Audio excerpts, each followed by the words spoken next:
Նախ բոլորին շնորհավորում եմ հայրենատեր մարդկանց եւ հավատքով մեր Տիրոջ Սուրբ Ծննդյան հրաշալի առիթով եւ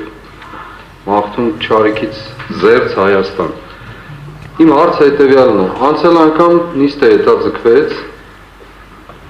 որտեղ ներկա չէին պարոն Իգոր Սարգսյանը եւ Կարո Հոկումուշյանը։ Եվ դուք ասացիք, որ պիտի հետապնդեք, պատճառը պարզեք եւ նաեւ ըստ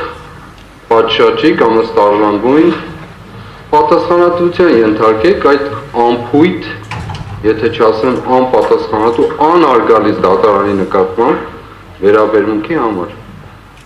Արդյոք պարզեցիք ինչն էր պատճառը եւ ինչու ներկա չէին եւ այդ պատճառով հետաձգվեց նիստը, որտեղ պիտի քննվեին այս ապացույցների ամբողջ ծավալը։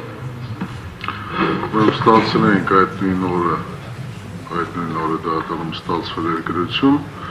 որը որ պատճառաբանել էին, որ ծանրաբեռնվածության պատճառով, իսկն աշխատակազմի սղության պատճառով չէին կարողացել մեղադրյալների ներկայացումը ապահովել դատական նիստին։ Ես ուզում եմ արձանագրել, որ Հայաստանի Հանրապետությունում դատարանի եւ դատարանում քննվող գործերի նկատմամբ բացարձակ հարգանք գոյություն չունի։ Սա արձանագրեմ որպես փաստ։